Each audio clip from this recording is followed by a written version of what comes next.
आप कह रहे हैं कि वो उन्होंने पोजीशन ऑफ स्ट्रेंथ से किया है क्योंकि लोग आ गए हैं और वो इकट्ठे हो रहे हैं। उन्होंने 2 दिन पुलिस से लड़ाइयाँ लड़ी हैं, मार कुटाया, डंडा सोटा, आंसू गैस, वो हमने सब ने देख लिया। तो उन्होंने ट्वीट किया। तो आप समझते नहीं है कि उनका अपनी तरफ से पेशकश करना ये मतलब पोजीशन ऑफ स्ट्रेंथ की बजाय ये पोजीशन ऑफ वीकनेस है। इस तरह का बयान तो फिर अगर वो आर्मी चाह रही थी, खान साहब से वो दब गई थी कि उनके पास बहुत बड़ा क्राउड आ गया है और बताया जा रहा है कालदम तहरीक के वो सूफ़ी मोहम्मद साहब के तर्जमान आ गए हैं, कोई तालिबान की खबरें हैं, कोई ट्रेंड, वो कहते हैं जी मुजाहिदीन आ गए हैं, बला बला। फिर तो वहाँ से ISPR का ट्वीट आना चाहिए था या फिर प्राइम मिनिस्टर ऑफिस से आना चाहिए था, जी खान साहब आए हैं, हम आपसे बात करना चाहते हैं, आप बताएं आपकी क्या डिमांड्स हैं, कैसे हमको रास्ता निकाल सकते हैं।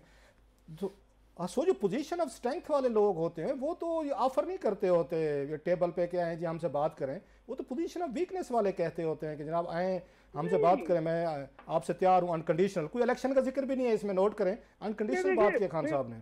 नहीं रोफ, I don't agree with you. देखिए जब आप अनकंडीशनल बात करते हैं वो फिर टॉक्स नहीं होती, वो सरेंडर होता है। मेरा ख्याल है कि खान साहब को जिसने भी एडवाइस किया बड़ा अच्छा एडवाइस किया, क्योंकि बात यह है कि आपने शो कराया कि देखें आपने पुलिस भेज दी, आपने रेंजर्स भेज दिए, आपने 48 घंटे हो गए, आपने पूरा जोर लगा लिया, आप मुझे गिरफ्तार नहीं कर सके और मैं कोई खुफिया नहीं हूँ, घर में बैठा हूँ, you could not get me.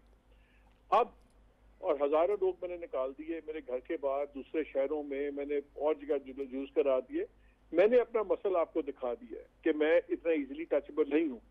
अब इसके बाद मैं अभी आपको कह रहा हूँ कि आए मेरे से बात करें।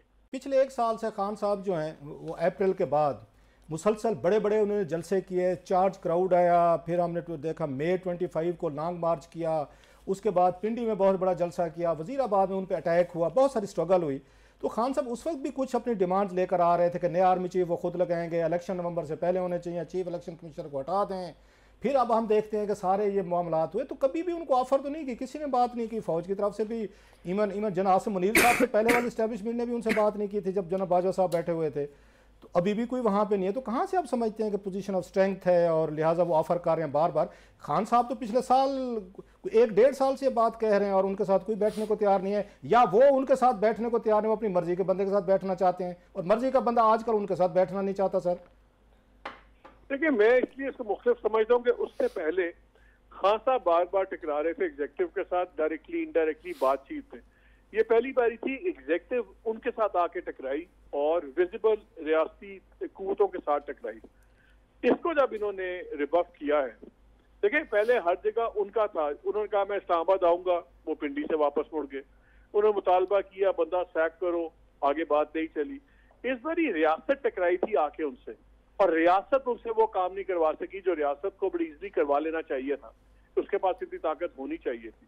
पहली बारी खान साहब की अपनी स्ट्रेंथ नजर आई है। सो आई थिंक सही या गलत उनके नजदीक ये एक पॉइंट ऑफ स्ट्रेंथ है कि उन्होंने रियासत को जवाब दे दिया कि रियासत नाकाम हुई है। पहले खान साहब नाकाम हो रहे थे ना बकौल आपके, वो डिफरेंट सिचुएशन थी। अब तो रियासत ने एक विजिबल स्ट्रेंथ लगाई, हम जी गिरफ्तार करेंगे, देख जाएंगे। और फिर आप राना सनाउल्लाह के बयान सुने, मरियम नवाज के बयान सुने, सबको कहते थे कि जैसे फतह हो जाएगा किला, नहीं हुआ ना किला फतह। तो फिर हु इज विक्टर? जो किले के अंदर बैठा हुआ जिसने हमला किया।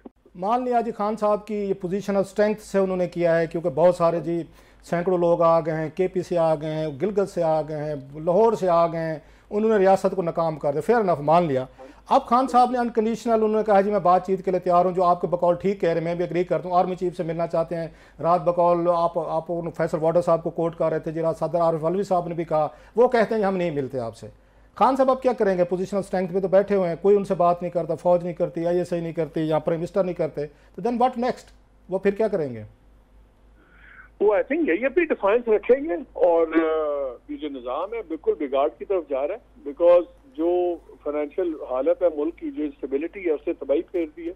आप देखेंगे कल फाइनेंस मिनिस्टर साहब ने सेनेट के अंदर जो बयान दिया लेटेस्ट, कल के आज, जो उन्होंने कहा कि हम गारंटी करते हैं कोई न्यूक्लियर प्रोग्राम नहीं होगा, कि कोई कॉम्प्रोमाइज नहीं करेगा। तासुर ये देने की कोशिश की है कि जैसे जो गवर्नमेंट IMF स्टॉल हुई हुई है टॉक्स, उसमें शायद कि जी अमेरिका या दूसरे पीछे से प्रेशर डाल रहे हैं, कॉम्प्रोमाइज करवा रहे हैं। जो स्टॉल हुई हुई है टॉक्स, जो बात आगे नहीं बढ़ी, ये गवर्नमेंट की अपनी नालायकियों की वजह से बढ़ी है। अब उसको आप डाल दें जैसे कि न्यूक्लियर डायलॉग के ऊपर लड़ाई पड़ी भी है, सीरियस इश्यूज हैं।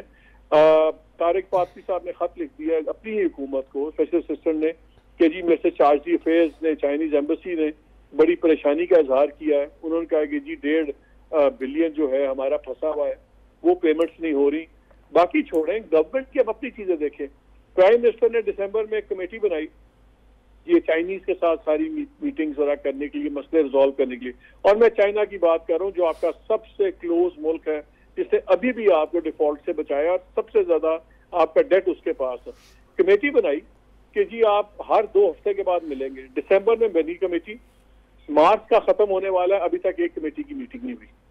तो जो मुल्क जिसके कर्ज आपका सबसे, उसके 1/3 से ज्यादा फॉरेन डेट आपका उसके पास है, आपने डिफॉल्ट करना था, उसने अगर 1.2 बिलियन आपको ना जमा कराया होता, उसके साथ ये गवर्नमेंट की इनएफिशिएंसी का हाल है।